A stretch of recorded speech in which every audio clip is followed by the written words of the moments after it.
അതിരപ്പള്ളിയിൽ മസ്തകത്തിന് മുറിവേറ്റ കാട്ടാനയുടെ ചികിത്സയ്ക്കായി കുങ്കിയാനകളെ നാളെ അതിരപ്പള്ളിയിലെത്തിക്കും. കോടനാട്ടെ അഭയാരണ്യത്തിലെ കൂട് ബലപ്പെടുത്താനുള്ള നടപടികളും നാളെ ആരംഭിക്കും. ലെവിൻ കെ വിജയനുണ്ട്. ലെവിൻ, പലവിധமான പ്രശ്നങ്ങൾ ചൂണ്ടിക്കാട്ടി ആനയെ മയക്കുവഴിയെ വയ്ക്കുന്നതടക്കമുള്ള വിഷയങ്ങൾ ചൂണ്ടിക്കാട്ടിയാണ് ഈ ആനയെ വീണ്ടും ചികിത്സിക്കാനുള്ള നീക്കം നീണ്ടുപോയത്.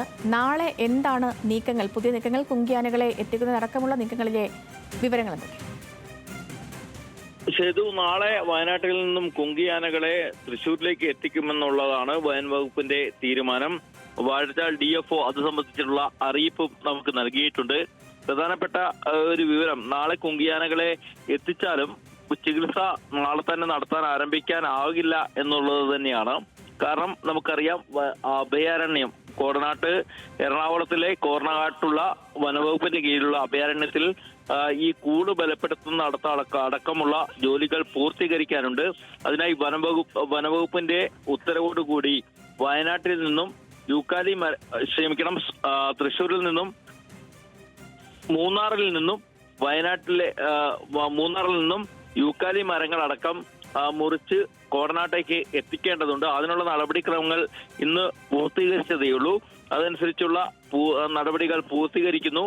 അതോടൊപ്പം തന്നെ എത്രയും വേഗം ഈ മുറിവേറ്റ കൊമ്പന് ചികിത്സ സാധ്യമാക്കുക എന്നുള്ളത് ഉദ്ദേശത്തോടു കൂടി ഈ വയനാട്ടിൽ നിന്നും കുങ്കിയാനകളെ കൂടി ഇവിടേക്ക് എത്തിക്കുന്നതിനുള്ള നടപടികളാണ് വനംവകുപ്പ് നടത്തിക്കൊണ്ടിരിക്കുന്നത്. നാളെ കുങ്കിയാനയായ ഭരത്തും വിക്രമും തൃശ്ശൂരിലേക്ക് എത്തും, ആതിരപ്പള്ളിയിലെത്തും. അതിനുശേഷം മറ്റുള്ള ആനകളുടെ സഹായം കൂടി വനംവകുപ്പ് പ്രതീക്ഷിക്കുന്നുണ്ട്. ഇതിനുവേണ്ടി ഉന്നത അധികൃതരുടെ അനുമതി തേടിയിട്ടുണ്ട്.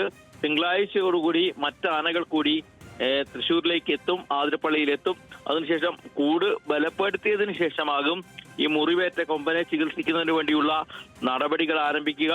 ഈ സജ്ജീകരണങ്ങൾ പൂർത്തിയാക്കുന്നതിന് മുൻപേ വയനാട്ടിലെ കുങ്കിയാനകളെ നേരത്തെ തന്നെ തൃശ്ശൂരിലെ ആതിരപ്പള്ളിയിൽ എത്തിക്കുക, കൂട് ബലപ്പെടുത്തുക. അതിനുശേഷം മുറിവേറ്റ കൊമ്പനെ പിടികൂടി ചികിത്സ നൽകാനുള്ള നടപടികൾക്ക് തുടക്കമാക്കുക എന്നുള്ളതാണ് വനവകുപ്പ് ഇപ്പോൾ ലക്ഷ്യമിടുന്നത്. അതോടൊപ്പം തന്നെ ഉന്നത ഉദ്യോഗസ്ഥരടക്കമുള്ള ആളുകൾ ഇവിടെ ക്യാമ്പ് ചെയ്യുന്നുണ്ട്.